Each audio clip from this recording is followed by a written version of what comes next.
নমস্কার। আজকে দেখুন, আজকে আপনাদের হাতের রেখা, প্রত্যেকের হাতে যে রেখা আছে সেই হস্তরেখা নিয়ে কথা বলবো। আপনার হাতের রেখাই বলে দেবে আপনার ভাগ্য। আচ্ছা, আজকাল আমি দেখছিলাম সোশ্যাল মাধ্যমে এই কথাগুলো, আপনার হাতে যদি এক্স চিহ্ন থাকে আপনার ভাগ্য উন্নত, আপনার বৃহস্পতির পর্বতে যদি রাইট চিহ্ন থাকে আপনার ভাগ্য উন্নত। যারা এগুলো বিশ্বাস করেন, যারা ভরসা করেন, তাদের জন্য আলোচনা। আমি প্রত্যেককে বলবো অনুগ্রহ করে সঙ্গে থাকার জন্য।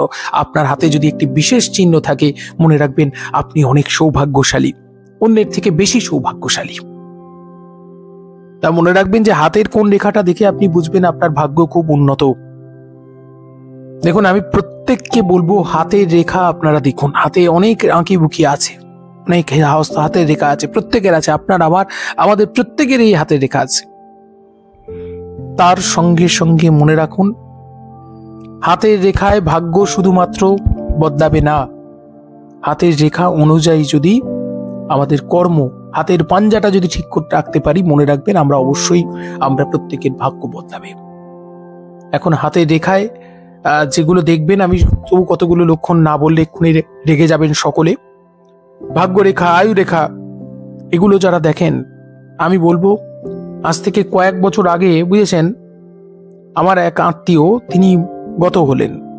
তার কয়েক মাস আগে এক জ্যোতিষী ঠাকুর তার হাত দেখে বলেছিলেন তার 84 বছর আয়ু, কিন্তু তিনি 52 বছরে গত হলেন। তাহলে তার ভাগ্য রেখা কোথায় গেল, কোথায় কাজ করলো, আপনারা বুঝতে পারবেন। আসলে এর পেছনেও যুক্তি রয়েছে। যারা জ্যোতিষ চর্চা করেন তারা জানেন যে এগুলো কিন্তু পরিবর্তিত হয়।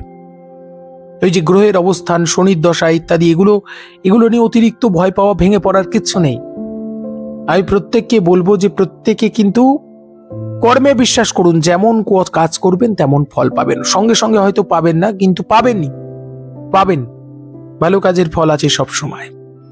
প্রত্যেককে বলবো অনুগ্রহ করে হাতের রেখায় ভাগ্য খুঁজতে যাওয়া বন্ধ করুন। আলোচনার শেষ যেটা, হাতের রেখা সকলের ভালো। অনেকের আবার দেখেছি অস্পষ্ট রেখা, আবার রেখা নেই। প্রত্যেকের ভাগ্য আছে, কর্মই ভাগ্য নির্ধারণ করে। আর এগুলো মাথার মধ্যে কখন আমাদের আসে, যখন আমাদের জীবনে খারাপ পরিস্থিতি চলে, তখন আমরা এই ভাগ্য রেখা, হস্তরেখা, এগুলো নিয়ে পাগল হয়ে উঠি। একদম এগুলো নিয়ে ভাববেন না।